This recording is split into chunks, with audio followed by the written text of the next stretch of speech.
안녕하세요. 처음으로 이곳에 사연을 쓰게 된 금쪽 같은 아들 하나에 옥 같은 딸 하나를 두고 있는 40대 여성입니다.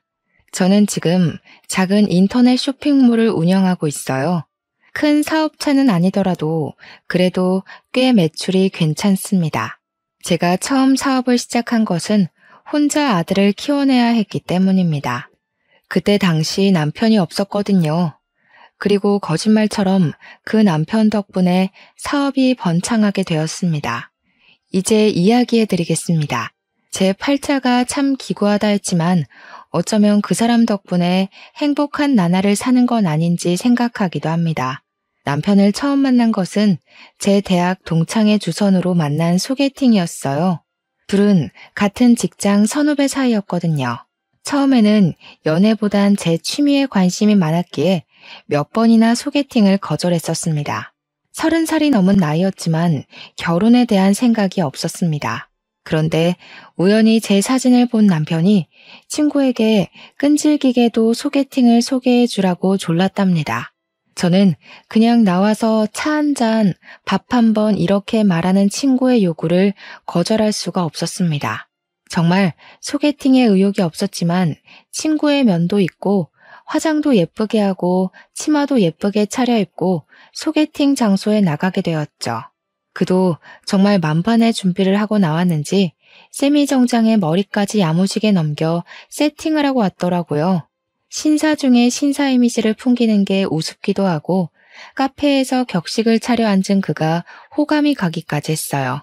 그리고 가끔 던지는 유머가 정말 센스가 넘쳤죠. 여자는 길을 건널 때 안쪽에, 여자는 차가운 곳에 앉으면 안 된다고 손수건에. 정말 시대에 맞지 않는 그의 젠틀해도 저는 마음에 들었나 봅니다. 그래서 그가 애프터 신청을 하자 냉큼 받아들였습니다. 귀가 찢어져라 웃어대던 그는 다음 데이트 코스를 벌써 쪄놨다며 기대하라고 하더라고요. 사실 오래 만날 거란 기대 없이 나간 자리였고 막상 나가서 보니 호감 가기도 했고 30대가 되다 보니 외롭기도 했는지 그 남자를 계속 만나게 되었습니다. 항상 데이트를 정성스럽게 준비하는 그였기에 그와 자연스럽게 만남을 가졌죠. 그러다 저는 갑작스러운 임신을 하게 되었습니다. 분명 피임을 한다고 한 것 같은데 말이죠. 제가 임신 소식을 알렸을 때 그는 뛸 듯이 좋아하더라고요. 자신이 아빠가 된 게 맞냐면서요. 그의 모습에 저는 이 남자 나를 사랑하는구나 하고 느꼈어요. 1년도 안 된 연애에 저는 사실 그를 사랑하는지 확신이 서지 않았습니다. 하지만 아이를 위해 그와의 결혼을 선택했습니다. 뱃속에 있는 생명은 제가 책임을 져야 한다고 생각했거든요. 임신이 되면서 급하게 상견례를 하고 식장을 구하고 아파트를 구하느라 하루 종일 파김치가 될 지경이었어요. 그래도 어쩌겠어요.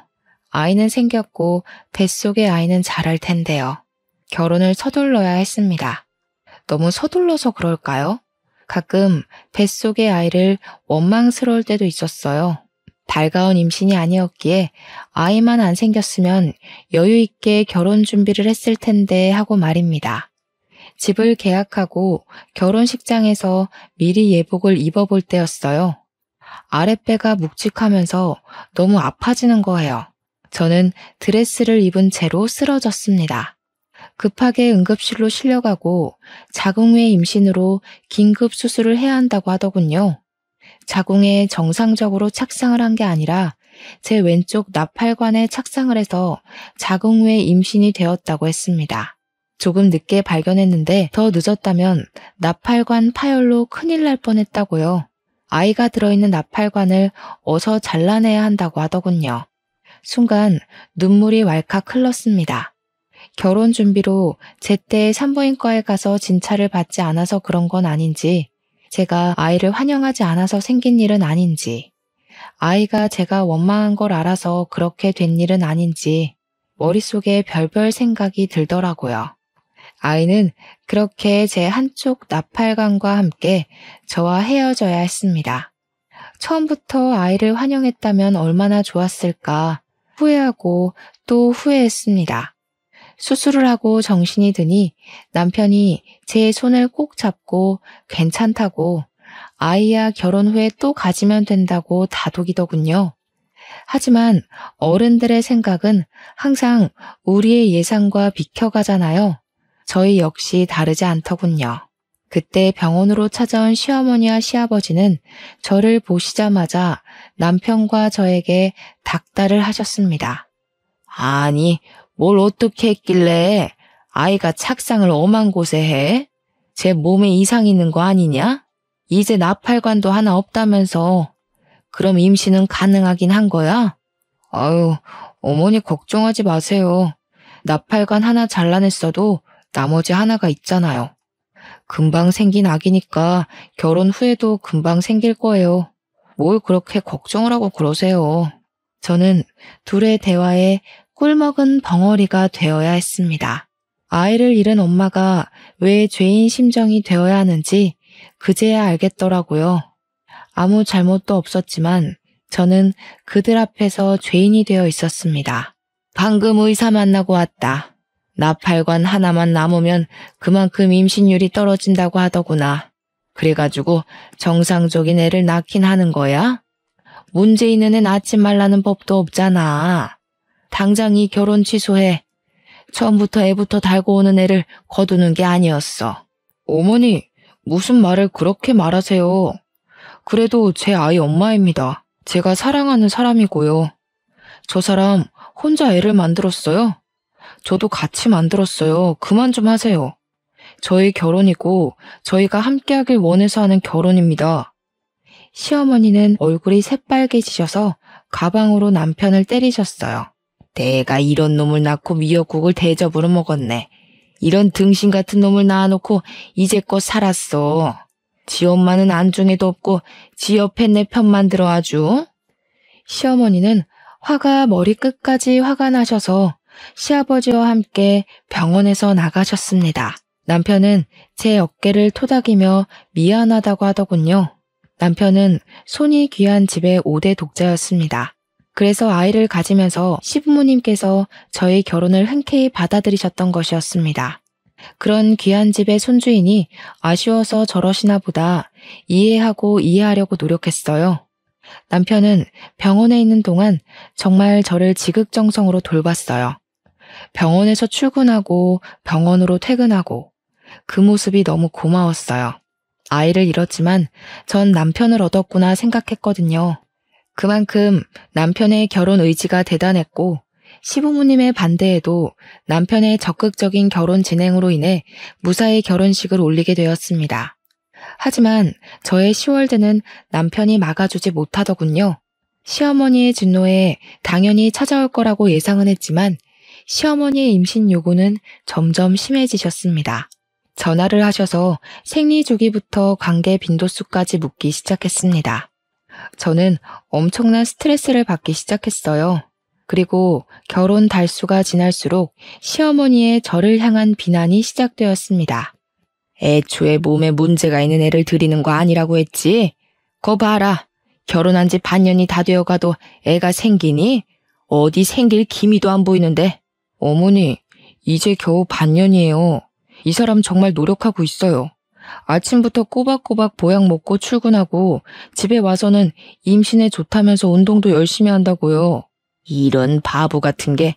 그랬다면 진즉 생기고도 남았겠다. 예, 새아가, 네가 말해봐라.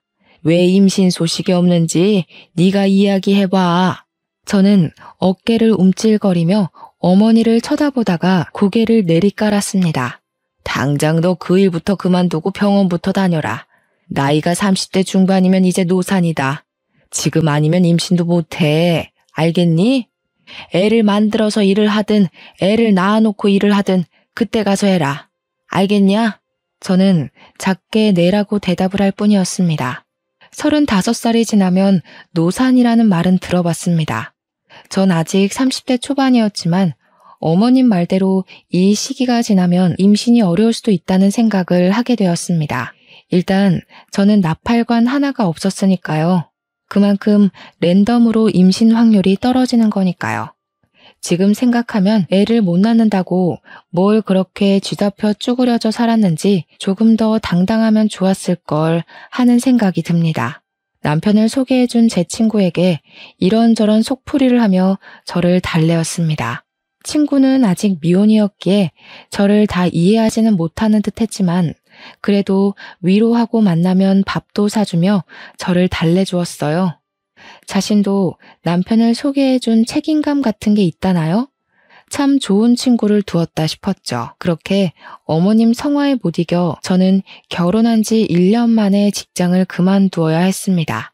오랫동안 지냈던 직장을 그만두고 제가 한 일은 임신을 위한 일이었습니다. 친정엄마는 그런 저를 보고 속상해 하시면서도 임신에 좋다는 음식을 꾸준히 해주셨어요. 큰 잉어를 잡아다가 고아 오시기도 하고 흑염소를 잡아다가 한약을 만들어 오시기도 했죠. 왜 그런 말 있잖아요. 딸 가진 죄인. 바로 그게 저희 친정엄마였어요. 왜 엄마까지 시댁 눈치를 봐야 하는 건지 속이 상해서 몇 번이나 괜찮다고 하지 마시라고 해도 엄마는 제게 그게 쉽냐고 10년을 일한 직장을 그만두면서까지 노력하는데 엄마라도 돕게 해달라고 하셨어요. 정말 그때 엄마가 있다는 사실에 감사했답니다. 불임 전문병원에 다니면서 몇 번이나 인공수정을 시도를 했지만 결국 실패를 하고 시험관을 하자는 선택을 하게 되었습니다. 호르몬 주사를 바늘로 배를 찌르는 건 인공수정과 별반 다름이 없었지만 난자를 채취하는데 정말 힘이 들더군요. 난자를 채취를 하면 저는 어김없이 배에 빵빵하게 복수가 차올랐습니다. 튀어나온 배를 보며 여기에 아기가 있었으면 얼마나 좋을까를 몇 번이나 곱씹어서 생각을 했습니다. 그렇게 연달아 시험관을 5번 실패하고 나니 저는 몸도 마음도 병들어갔어요. 자신감도 사라지고 온통 멍이 든 제 배를 보고 쪼그려 앉아 울기를 반복했습니다. 그때도 저를 위로해주는 사람들은 제 남편과 친구였습니다. 임신 준비로 술을 못 먹는 저를 위해 치킨과 콜라만 먹으며 친구는 저를 토닥였습니다. 야, 너무 기죽지 마라. 조금 쉬면서 하는 건 어때? 내 주위에 보니까 시험관 하다가 몇 달 쉬고 아기 생긴 부부도 많다더라. 몇 달 쉬었다가 몸 좀 추슬러서 해봐. 그러다가 너까지 병날까봐 두렵다. 그러니까 그럴까봐. 배가 성한 곳이 한 군데도 없어.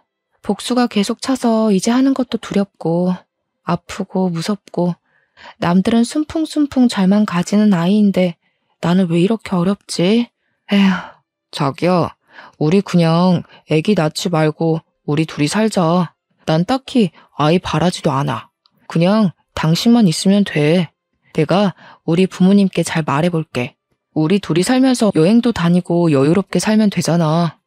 그렇게 이야기해주는 남편이 너무 고마웠어요. 말만으로도 저는 많은 위로를 받았어요. 하지만 그게 말이 쉽나요? 남편은 단 한 번도 시부모님께 그 말을 꺼내지 못했어요. 5대 독자라는데 어머님이 바로 저희의 이혼 이야기를 꺼낼 것이 뻔했으니까요. 그래서 말뿐인 남편의 위로라도 저는 감사하게 생각했습니다. 어느 순간 남편은 지방으로 출장이 잦아지고 일이 바빠지기 시작하더라고요. 한 달에 1번에서 2번 정도는 꼭 지방으로 출장이나 회사에서 밤을 새우는 남편이 걱정되었습니다. 같은 회사를 다니는 친구에게 물어보니 요즘 회사가 한창 바쁘다고 하더라고요. 저는 그를 위해 몸에 좋다는 음식을 해먹였습니다. 시험관 시술을 잠시 쉰다는 저희의 말에 어머님께서 노발대발 하시기도 하셨기에 그에게라도 잘 챙기는 모습을 보여드려야 안심하겠다 싶었어요. 그날도 갈비찜을 해놓고 그를 기다렸습니다. 남편은 오늘도 늦는다고 연락이 왔더라고요. 먼저 밥을 먹으라고요. 어쩔 수 없이 저는 제가 한 갈비찜을 혼자 먹기로 했습니다. 그런데 그날따라 속이 너무 안 좋은 거예요. 아까 음식을 만들 때만도 그렇게 역하지 않았던 것 같은데 한 입 입에 가져다 대었는데 정말 속에서 구역질이 올라오는 게 변기로 가서 빈속을 개어내었어요. 속도 울렁거리고 메스거리는 게 딱 첫 아이 가졌을 때랑 너무 비슷했습니다. 입덧이요. 저는 바로 방으로 가서 임신 테스트기를 가지고 떨리는 마음으로 테스트를 해보았습니다. 그 순간이 얼마나 조마조마하던지 두 손을 꽉 쥐고 두 줄이 뜨기를 잠시 정말 희미하게 보일랑말랑 두 줄이 보이는 게 아니겠어요? 하늘을 날아갈 것 같았습니다. 그렇게 기다리고 기다렸던 아이였으니까요. 그래도 그날은 아무에게도 말을 못하겠더라고요. 불면 날아갈라, 혹시라도 좋아하다가 아이가 달아날라, 꼭 배를 끌어안고 잠이 들어서야 남편이 들어온 걸 알았습니다. 심장이 콩닥거리고 입으로는 그에게 말을 하고 싶었지만 그날은 꼭 참고 다음날 산부인과로 갔습니다. 한참을 대기를 하고 기다리고 들어가 진찰을 받았지만 아직 아기 집은 안 보이는 초기인 것 같다고 피검사를 받고 돌아가라고 하더라고요. 초기라서 안 보인다는데 피검사를 받고 돌아오는 내내 불안하고 초조했습니다. 그리고 딱 2시간 후에 산부인과로 임신 4주라는 이야기를 들었습니다. 드디어 기다리고 기다리던 아이가 찾아온 것입니다. 바로 친정엄마에게 전화를 드렸습니다. 엄마는 4주에 입덧이라니 성질머리도 급한 애인가 보다 하시며 웃으셨어요. 그리고 시댁에게는 알리지 못하고 남편을 기다렸습니다. 전화하면 기뻐할 것을 알았지만 또 전처럼 같은 실수가 되풀이되면 어쩌나 하는 불안감이 컸던 것 같아요. 남편은 그날도 밤이 늦어서야 집에 들어오더군요. 저는 남편에게 테스트기와 피검사로 4주차라는 것을 알려주었습니다. 그런데 남편의 표정이 하나도 기쁜 표정이 아닌 겁니다. 딱딱하게 굳어있는 그의 표정에는 미소가 없었습니다. 첫 아이 때와는 너무 다른 그의 표정에 저는 실망을 감출 수가 없었어요. 아이가 생긴 게 기쁘지 않냐고 물었더니 기쁘다. 딱 이 한마디 하는 겁니다. 얼마나 기다리던 아이인데 어떻게 저 한마디로 퉁치려 하는 건지 저는 도저히 이해가 되질 않았습니다. 친구에게 전화를 걸어 그가 변했다. 그 사람 혹시 바람난 거 아니냐부터 해서 온갖 푸념을 했습니다. 다음날 바로 친구가 집으로 찾아왔더라고요. 선배, 진짜 너무한 거 아니에요? 와이프가 아이를 가졌으면 들쳐안고 좋아하지 못할 망정. 좋다는 표현도 제대로 안 했다면서요? 어떻게 그래요? 나도 물론 좋지. 그런데 또 전처럼 그렇게 좋아했다가 그럴까봐 너무 걱정돼서 그렇지. 이번이 마지막인 것 같기도 하고. 마지막이라니? 무슨 말이 그래. 우리 둘째도 낳아야지. 안 그래? 아이 하나만 있으면 외롭대. 하나 더 낳아서 키우자. 그의 입에 어색한 미소가 피어났습니다. 그도 첫 아이를 잃고 저만큼 많이 힘들어했구나 하는 생각이 들었어요. 같은 부모니까요. 그를 꼭 끌어안고 이번엔 괜찮을 거라고 위로를 해주었습니다. 이번에는 절대 아이를 지켜내겠다는 결심으로 절대로 무리한 일을 하지 않았습니다. 그렇게 아이는 제대로 제 자궁에 예쁘게 안착을 잘 해주었습니다. 작게 불러오는 배가 신기해 자꾸 손으로 문질러 보고 아직 듣지 못한다는 걸 알면서 말도 걸어보았습니다. 그렇게 저는 드디어 아이가 안정기에 들어설 때였습니다. 남편이 필리핀으로 출장을 가게 되었습니다. 그의 짐을 하나 챙겨서 캐리어에 넣으면서도 서운한 마음에 입을 삐죽거렸어요. 남편은 며칠 안 걸리는 일이니 일주일 안으로 오니까 걱정하지 말라는 말을 하더군요. 저는 그를 보내기 싫었지만 출장이라니 아무 말도 못하고 그를 보내야 했습니다. 그렇게 그가 떠나고 한 3일이 지났을까요? 필리핀 현지에서 큰 태풍으로 초토화되었다고 방송이 되더라고요. 저는 걱정이 되어서 남편에게 전화를 걸었습니다. 그런데 현지가 태풍 때문인지 전화가 연결이 안 되더라고요. 마음은 초조하고 불안하기만 했습니다.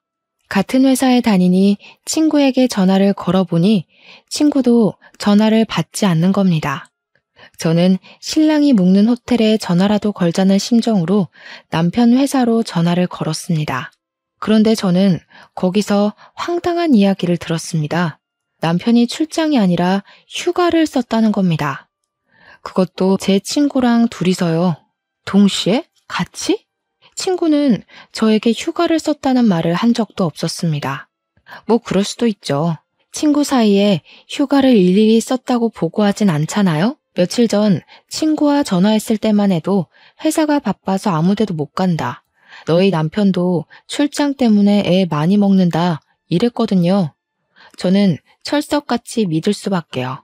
다시 남편 회사의 출장 스케줄에 대해 물어보았습니다. 웬걸? 지난 1년 동안 남편에게는 출장이 없었습니다. 저는 감쪽같이 속아왔던 겁니다. 남편과 친구에게. 그리고 감이 왔습니다. 이 두 사람 나에게 숨기는 게 있다는 걸요.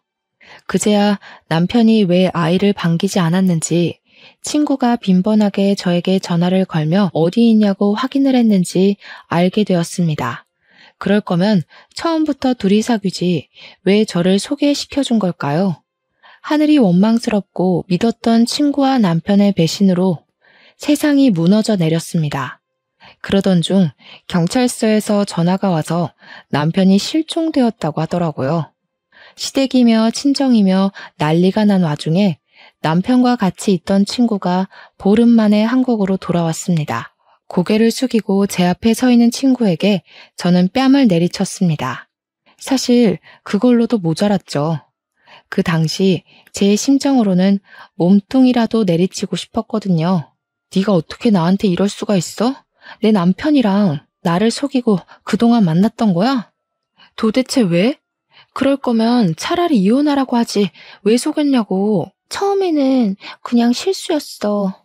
선배가 너무 힘들어해서 같이 술을 마시다가 같이 자게 됐는데 끊을 수가 없더라고. 그를 사랑하게 되었으니까. 어? 사랑? 그럼 그때라도 말했어야지. 너희들 사랑의 노름에 나까지 끼워놓지 말고 그냥 순순히 이혼하라고. 내가 그럼 그 사람이랑 계속 살았겠어? 아이까지 가졌는데. 그럼 이제 어쩔 셈이었는데? 유부남의 애아빠에 너는 나한테 미안하지도 않니? 그게 왜 내 아들 탓이냐? 네가 빨리빨리 애를 가졌으면 우리 아들이 그렇게 힘들어했겠니? 이야기 들어보니 그동안 얼마나 마음고생이 심했으면 남편이 밖으로 돌아. 어머니, 무슨 말씀을 그렇게 하세요? 남편이 바람난 게 저 때문이란 말 너무 하시네요? 이제 아이도 가졌는데 앞으로 어떻게 하라고 그런 말을 하는 거예요? 그러니 있을 때 잘하라는 말이 왜 있는데 그렇게 떽떽거리니 우리 아들이 밖으로 놔두는 것도 무리가 아니다. 그깟 애 하나 가졌다고 유세 부리냐? 아비 잡아먹은 애를 누가 반긴다고 그렇게 얼굴 빳빳하게 들고 서 있나 몰라? 사돈, 듣자 하니까 말 좀 가려서 하세요. 여기 저희도 있는 거 안 보이세요? 그동안 저희 애한테 그런 식으로 말씀하신 거예요? 시어머니는 친정엄마를 위아래로 훑어보셨어요. 이래서 사람은 가려서 사귀라는 말도 있는데 내가 집에 사람 하나 잘못 들여서 이게 무슨 꼴이냐? 지금 내 아들은 살았는지 죽었는지도 모를 판에 아휴, 내가 말을 말아야지. 시어머니는 획 돌아서 가버리셨어요. 아무리 아들이 사라졌다지만 시어머니의 냉정함에 혀를 내둘렀어요. 어떻게 저렇게 태연하게 계실 수가 있는 건지, 혹시 남편은 주워온 아이가 아닌지 의심까지 들 정도였어요. 저는 배를 끌어안고 울고 또 울었어요. 갑자기 남편도 사라졌는데 아이 또한 아빠가 사라졌으니까요. 제대로 사랑 한번 못 받아본 아이가 가여웠어요. 돌아온다고 해도 바로 이혼을 할 생각이었으니까요. 그래도 이렇게 손 놓고 있을 수만은 없었습니다. 아이의 아빠니 일단 찾아놓고 죽이던지 살리던지 머리를 죄다 뽑아놓든지 하자고 생각하고 여기저기 전화를 돌리면서 남편을 수소문하기 시작했어요. 도움이 될까 싶어 교포 사이트에 들어가서 태풍 현지 소식도 보기도 했는데 워낙 큰 관광지라서 누가 사라져도 모를 정도더군요. 도저히 한국에서는 찾을 방법이 없을 것 같아 제가 직접 필리핀으로 가봐야겠다고 생각했습니다. 친정에서는 홀몸으로 어디 가냐고 저를 말리시더라고요. 이제 겨우 안정기를 지났는데 위험하다고요. 저 대신 친정아버지가 필리핀에 가서 알아보신다고 필리핀으로 이사 가시고 저는 집에서 엄마와 함께 지내게 되었습니다. 그런데 황당한 건 시부모님은 남편을 찾을 생각조차 안 하는 겁니다. 손 놓고 아무것도 안 하시고 궁금해하지도 않는 겁니다. 5대 독자가 귀환해 남의 집 대를 끊어놓네 마네하며 구박하실 때는 언제고 막상 아들이 실종됐는데 찾지를 않는다는 게 이해도 안 됐지만 남은 정마저 끊어놓은 사건이 일어나게 되었어요. 친정엄마와 있는 저희 집으로 시부모님께서 찾아오셔서 남편 사망보험금 수익자를 바꿔놓으라는 겁니다. 너희 남편 사망보험금 알지? 왜 결혼할 때 너희들 보험 들었잖아. 그거 수익자 이전 좀 하자. 우리 앞으로 돌려놓으렴. 네? 지금 무슨 말씀이세요? 그거 실비랑 사망보험금 얼마 나오지도 않았어요. 그런데 갑자기 수익자는 왜 바꾸자는 거예요? 왜 너희 다른 보험도 따로 들어놓은 것도 있잖아. 그것은 왜 빼냐? 그것도 있잖아. 전 말이 꽉 막혔어요. 생각하고 있지도 않은 보험까지 들먹거리며 저를 압박하는 게 이상했어요. 일단 당사자는 살았는지 죽었는지 모르는 상태인데 말이죠. 어머니, 지금 무슨 말씀하시는지 모르겠어요. 지금 그 사람이 죽었다고 생각하시는 거예요? 아직 그 사람 머리카락 한 올이라도 나왔어요. 그런데 왜 그 사람 죽은 사람 취급하세요? 너무하다고 생각하지 않으세요? 아무리 아들한테 정이 없어도 찾는 신용이라도 하시고 보험을 이야기하세요. 그리고 보험금 나와도 우리 아이 거예요. 그러니까 다시는 보험금 이야기도 꺼내지 마세요. 아이고, 저 도끼 눈 뜬 것 좀 봐라. 내 아들 죽여놓고 나도 죽일 셈인가 보네. 내가 내 돈으로 일평생 키워놓은 자식 죽은 돈 좀 받겠다는데 그게 이렇게 취급받을 일이냐? 아무리 배운 것이 없다지만 내가 아들 키워놓고 이런 취급받으려고, 아이고, 죽은 놈만 불쌍하지. 저는 시부모님의 등을 떠밀다시피 하면서 현관문 밖으로 밀어넣었습니다. 아무리 아들이 죽으면 남이라지만 어떻게 이럴 수가 있을까요?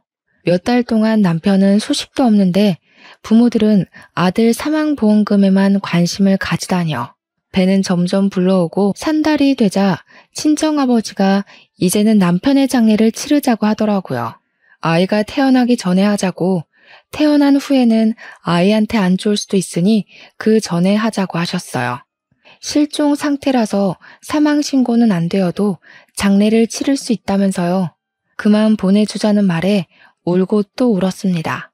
그렇게 저희는 시체 없는 장례를 치르고 빈 유골함을 납골당에 봉헌했습니다. 그런데 그날에도 시댁에서는 코빼기도 안 비치더라고요. 아들은 안중에도 없고 보험금만 이야기만 하시는 게 원망스럽기까지 했어요. 장례를 치르고 나니 이제 정말 그 사람은 저의 마음속에서도 죽은 사람이 되었습니다. 그래서 보험도 정할 겸 보험사에 문의를 했습니다. 보험사에서는 실종 5년이 되면 받을 수 있다고 말하더군요.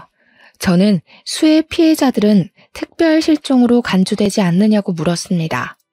그럼 1년이 지나면 사망으로 인정해준다고 들었거든요. 일단 남편은 태풍으로 실종된 상태였으니까요. 실종 당시 비슷한 사람이 발견되어서 실종 5년이 있어야 한다는 겁니다. 비슷한 사람? 이라는 말에 저는 아직 남편이 못 돌아오고 있는 것은 아닌지 의심이 들었습니다. 현지에서 발이 묶여있을지도 모른다는 생각이 들었거든요. 하지만 적극적으로 찾는 것을 그만두었습니다. 시댁이나 남편이나 이제 돌아와도 정남이가 뚝뚝 떨어져 신경 쓰고 싶지 않았거든요. 차라리 죽으면 돈이라도 받지 하는 생각이 들었습니다. 바람 피우다가 돌아온 남편 뭐가 좋다고 반기겠어요. 저는 아이를 혼자 낳아 기르게 되었습니다. 예쁜 아들을 낳은 것까지는 좋았는데 육아라는 게 보통 일이 아니었어요. 결국 저는 집을 내놓고 친정으로 들어가서 살게 되었어요. 일을 하면서 아이를 돌볼 수가 없었거든요. 그러면서 아이를 돌보면서 할 수 있는 일을 찾아보게 되었습니다. 인스타에서 아이들의 용품을 올리면서 파는 지인을 보게 되어 저도 같은 일을 하게 되었습니다. 그런데 벌이가 변변치가 않더군요. 아이는 자라고 돈 들어갈 때는 많아지는데 어떻게 할 수가 없으니 저는 자연스럽게 친정의 애를 맡기면서 다른 일을 병행했습니다. 낮에는 인스타 상품을 올리고 포장하고 배송하고 저녁에는 갈비집의 불판을 닦는 일을 했어요. 그런데 그곳에서 열심히 불판을 닦는데 누가 저를 알아보더라고요. 얼굴을 들어보니까 제가 아이들 운동화를 떼어다 파는 도매집 사장님이셨어요. 그는 왜 여기서 일을 하냐고 묻더라고요. 그는 워낙 서글서글한 사람이라서 그간 사정을 말을 했습니다. 그 뒤로 제가 짠해 보였는지 도배집을 들릴 때마다 아들 주라고 과자나 장난감을 쥐어주는 거예요. 아들이라도 데리고 가는 날이면 아들이 예뻐 죽겠다고 난리가 났습니다. 참 애들을 좋아하는 사람이라고 생각했는데 그가 저에게 데이트 신청을 하더라고요. 관심이 있다면서요. 하지만 전 그의 말을 거절했어요. 어쩌면 정말 남편이 살아있다면 이건 불륜이었고 그때 저는 연애할 틈이 나질 않았거든요. 그래도 그는 저를 찾아오며 가며 저와 아들을 알뜰살뜰 보살피더라고요. 기다린다면서 남편이 돌아와도 이혼이라는 걸 그는 알았으니까요. 참 듬직한 남자였어요. 그렇게 남편이 실종되고 5년이라는 시간이 후딱 흘러가더라고요. 저는 생각도 못하고 있었는데 경찰에서 전화가 왔어요. 사건 종결할 테니 남편 사망 처리하라고 하더군요. 귀찮은 말투에 해외 사건이니 이런 건 찾기 불가능이라고 툭 던지는 말투에 깊은 숨을 내쉬었습니다. 살아있으면 진작 왔을 시간이니 그의 사망 신고를 하고 저는 보험금이라도 위자료로 받아야겠다 생각했습니다. 그렇게 보험사로 가서 보험 문의를 하니 보험금이 제가 예상한 2억 5천이 아닌 7억이었습니다. 뭐가 이렇게 많나 봤더니 남편이 다른 보험 하나를 따로 들어놓고 불륜 여행 주제에 여행 보험까지 들어놓고 갔더군요. 참 기가 막히죠. 그래도 저는 그 돈을 감사히 받았습니다. 아들 잘 키우라고 돈은 넉넉하게 남겨뒀네 생각했습니다. 그리고 그 돈을 가지고 인스타의 작은 쇼핑몰이 아닌 인터넷의 쇼핑몰을 차렸습니다. 본격적으로 일을 시작하니 인스타에서 입소문이 크게 나면서 대박을 터뜨렸습니다. 드디어 숨이 트이는구나 싶었어요. 죽은 남편 덕이라고 생각했죠. 양심은 있구나 하고요. 그리고 거래처 사장이었던 그가 저에게 청혼을 했습니다. 남편도 사망 신고도 했고 사업도 자리 잡혔으니 자신을 받아주라고요. 5년 동안 한결같은 그를 어떻게 싫다고 할까요? 저희는 바로 결혼을 했습니다. 결혼을 하기 전까지 저는 그가 부자라는 사실을 몰랐습니다. 그는 이미 빌딩 몇 개를 소유할 정도로 그 지역에서는 유명한 재력가였더라고요. 왜 말 안 했냐 물어보니 악바리같이 버텨내는 저를 보고 나 돈 많으니 나한테 기대라는 말을 못했다네요. 재수없어 보일까봐 그때 당시 저는 그에게 곁을 내주지 않았었으니까요. 참 섬세하고 따뜻한 사람이었어요. 축복은 연달아 생겨온다고 하잖아요. 그 축복이 저에게 또 찾아왔어요. 그와 결혼한 지 몇 달 되지 않아 저는 둘째를 가지게 되었습니다. 그렇게 그 전에 바라고 바라던 임신이 그를 만나고는 순식간에 이루어지다니 그를 만난 것이 저에게 축복이자 선물 같았습니다. 그는 드디어 아들에게 동생이 생겼다고 얼마나 좋아하던지 그 모습에 또 감동을 했습니다. 그렇게 행복한 시간을 보내고 있는데 갑자기 누군가 현관문을 두드리며 초인종을 신경질적으로 눌러대는 겁니다. 제가 나가보니 전 시부모님이었습니다. 정확히는 실종된 남편의 부모님이죠. 그리고 그 옆으로 제 남편과 불륜을 저지른 친구가 있는 겁니다. 왜 찾아왔냐고 물어보니 전 남편의 사망보험금을 내놓으라는 겁니다. 네가 우리 아들 보험금 받아갔냐? 어디서 베어먹지 않은 행동이야? 어? 다른 남자랑 결혼했으면 내 아들 돈을 우리한테 줘야 하는 거 아니냐? 빨개진 어머님의 얼굴을 보고 저는 이를 꽉 깨물었어요. 그 돈은 절대 뺏길 수 없는 제 아들 돈이었습니다. 아빠에게 유일하게 받은 거니까요. 그게 왜 어머니 돈이에요? 수익자는 저로 되어 있어서 제가 받아온 건데요. 그리고 그의 아들도 여기 버젓이 살아있고요. 제가 왜 드려야 하죠? 아들은 다리를 꽉 끌어안고 처음 본 친할머니, 친할아버지를 물끄러미 보더라고요. 닮은 구석이 하나도 없는데 어디서 내 아들 새끼라고 말하는 거야? 다른 남자랑 생긴 아이인지 어떻게 알겠니? 남편 사망 신고하자마자 결혼해서 살면서 뭐가 잘났다고? 돈이나 내놔. 무슨 말을 그렇게 하세요? 아무리 정이 없다고 해도 어머님 손자예요. 그리고 그 돈은 절대 못 내놔요. 바람 피우다 죽어놓고서 딸랑 그거 남겨놓았는데 제가 왜 줘요? 아들은 울음을 터뜨리고 시부모님과 제 친구는 집 안으로 들어오며 물건을 집어던지기 시작하더라고요. 저는 아들을 꼭 끌어안고 버텼습니다. 퇴근하고 돌아온 남편은 두 눈을 동그랗게 뜨며 소리를 쳤습니다. 지금 뭐하는 짓들입니까? 홀몸도 아닌 사람한테 남의 집에서 뭐하는 짓이냐고요? 당장 나가세요. 당신이 지금 제 편이야? 그새 애까지 가졌어? 정말 할 짓 다 하고 사는구나. 내 아들 죽은 돈 내놔. 7억 내놓으라고. 내 아들 죽여놓고 그 돈 가지고 집 팔자 고치고 앉아있어. 불쌍한 내 아들. 아이고, 죽은 놈만 불쌍하지. 시어머님이 바닥에 앉아서 통곡을 하지 친구는 어머니의 팔을 잡고 저를 노려보더라고요. 제가 시어머님을 그렇게 만든 것처럼요. 남편은 화가 났는지 바닥에 주저앉은 시어머님을 질질 끌고 현관까지 갔습니다. 7억이요? 드릴게요. 드리면 되죠? 당장 나가세요. 내 아들, 내 아내 옆에서 당장 꺼지고 다시는 앞에 나타나지 마세요. 그걸 왜 줘요? 우리 준서 돈이에요. 나중에 크면 줄 거예요. 준서는 내 아들이야. 저 사람들이랑 다시는 엮이게 두고 싶지 않아. 7억 드릴 테니까 계좌 부르세요. 그리고 다시는 내 아들, 내 아내 근처에 얼씬거리지 않는다고 맹세하세요. 시어머니는 정말 거짓말처럼 울음을 뚝 그치고 자리에서 일어나셨어요. 소매로 눈물을 콕콕 찍어내더니 남편에게 계좌번호가 적힌 쪽지를 건네주더군요. 기막히고 어이가 없는 상황에 입이 떡 벌어졌습니다. 남편이 이체된 핸드폰을 보여주니 그제야 입가에 미소를 띠고 그냥 횡하니 사라지더군요. 저는 서러움에 주저앉아 울고 말았어요.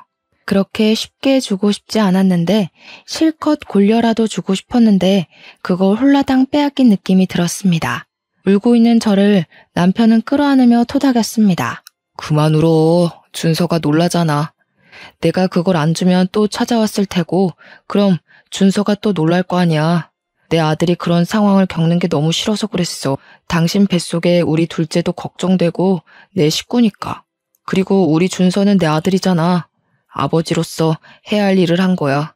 저는 고개를 끄덕이며 그를 꽉 끌어안아 주었어요. 너무 남편에게 고마웠습니다. 정말 마음으로 친자식으로 여겨주니까요. 아들에게 진정한 아빠가 생겼다고 생각했어요. 배가 불러오고 막달이 다 되어갈 때 저에게 전화가 한 통 왔습니다. 경찰서에서 전화가 왔더라고요. 보험 사기로 연루되었으니 출석하라고요. 보험 사기라니 무슨 말도 안 되는 일인가 싶었어요. 그가 사망해서 정당하게 보험금을 받았을 뿐인데 갑자기 겁이 덜컥 나더라고요. 보험금 받은 것도 다 뺏겼는데 사기라니 남편은 혼자서는 못 보내겠다고 같이 가겠다고 하더군요. 그렇게 배불뚝이 상태로 뒤뚱거리며 경찰서로 갔습니다. 경찰서에 가서 보니 전 남편과 시부모님, 제 친구가 나란히 앉아 있는 겁니다. 전 남편의 몰골은 가관이 아니었습니다. 덥수룩한 수염에 머리도 산발이 되어서 저를 힐끔거리더니 고개를 다시 숙였습니다. 살아있었더라고요. 그것도 사지 멀쩡히. 기가 막히는 현실에 웃음도 제대로 나오지 않았습니다. 형사님 앞에 앉아서야 제대로 된 상황을 들었습니다. 태풍 당시 남편과 친구는 바닷가 옆 호텔에서 묵고 있었답니다. 바람이 휘몰아치는데도 사진 한번 찍어보겠다고 바닷가로 나갔다가 파도에 휩쓸렸고 친구는 다행히 호텔로 돌아왔더랍니다. 파도에 떠밀려 구사일생으로 옆 섬까지는 살아서 갔는데 말도 안 통하는 곳에서 태풍으로 고립되었대요. 한국으로 전화가 닿긴 했는데 실종됐다는 말에 머리로 재빨리 보험금 계산을 했나 봐요. 대충 7억 정도 받을 수 있다는 생각에 1년만 버티자 생각했는데 그 통화가 실마리가 되어 5년까지 늘어났더랍니다. 그동안 친구가 필리핀까지 왔다 갔다 하면서 보살폈는데 친구도 지쳤는지 오는 게 뜸해지고 한국에서는 돈을 잘 안 붙이니 배고파서 거주지 밖으로 나왔다가 지역 경찰에 붙잡혔다네요. 불법 체류자라고 판단해서 한국으로 추방되고 그 과정에서 실종자가 아닌 게 밝혀진 거고요. 보험사에서는 사기로 판단해서 고소를 진행했답니다. 보험금 수익은 제가 탄 상태여서 경찰이 저에게 전화를 걸었답니다. 남편은 저 대신 그간의 상황을 다 설명하고 시부모님이 집으로 찾아와서 그 돈을 고스란히 가져간 것까지 야무지게 말을 하더라고요. 형사님도 그 상황에 어이가 없었는지 혀를 내두르시고는 쯧쯧 혀를 차시더군요. 저희 보고는 알았다고 정상 참작되었다고 돌아가도 좋다고 하셨습니다. 그냥 돌아가려다가 도저히 화가 치밀어 오르는 겁니다. 저는 옆에 서류 뭉치를 들고 고개를 숙이고 있는 전 남편의 머리를 내리쳤습니다. 아야, 왜 때려? 뭐야 당신, 미쳤어? 그럼 지금 제정신이겠냐? 바람 피워 보험 사기쳐 아주 골고루 한다. 당신이 친아빠라는 게 내 아들한테 너무 미안해. 차라리 죽지 그럼. 마음속에라도 좋은 추억이라도 가지고 있지. 그는 저를 쳐다보며 입을 움찔거리더군요. 우리 애는 잘 크고 있는 거야? 우리 집안 6대 독자잖아. 잘 키워. 내가 해준 건 없어도 애 아빠잖아. 나중에 만나면 내가 잘해준다고. 아빠가 보고 싶다고. 내가 이런 건 다 너를 잘 키우려고 한 일이라고. 당신도 알잖아. 돈 없이 살면 얼마나 고생해. 그래서 그런 거야. 제 남편은 어이가 없다는 듯이 전 남편을 노려봤습니다. 죄송합니다만 준서는 제 아들입니다. 아버지 노릇 제대로 하지도 못하고 아들 키우려고 아등바등 사는 여자한테 남은 돈마저 빼앗아 가놓고 그게 할 말입니까? 같은 남자로서 이 사람에게 부끄러워서 제가 얼굴을 다 못 들겠더군요. 준서는 법적으로 마음으로도 저를 아빠라고 생각하고 있습니다. 그동안 그렇게 키웠고요. 다신 그 입에서 그런 이야기 안 했으면 좋겠네요. 가자 여보. 저는 그대로 돌아서려다가 다시 서류 뭉치로 남편의 머리를 내리치고서 경찰서 밖으로 나왔습니다. 나중에 지인에게 들은 말로는 남편에게 받아간 7억은 그대로 토해내고 보험 사기로 구치소에 들어갔다고 하네요. 정말 그 말을 듣는데 그동안의 채증이 뻥 뚫리는 것 같았습니다. 그때는 너무 힘들고 지옥 같았지만 이렇게 글로 옮겨 적고 보니 지난 일이 이제는 웃으면서 말할 수 있는 시간이 흐른 것 같네요.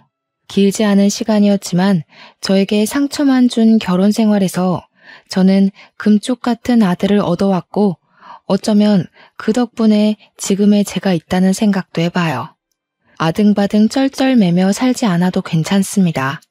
조금은 내 주장을 펼치며 살아도 괜찮습니다. 오늘도 다짐을 하고 또 해봅니다. 제 사연을 적어 올리게 된 것도 별별 사람들 속에 그래도 참고 또 인내하다 보면 좋은 일이 생길 거라는 겁니다. 원수 같은 전 남편이 저의 사업을 일으켜줬던 것처럼요. 말이 길어 이만 줄이겠습니다. 사연을 읽어주셔서 너무 감사드려요.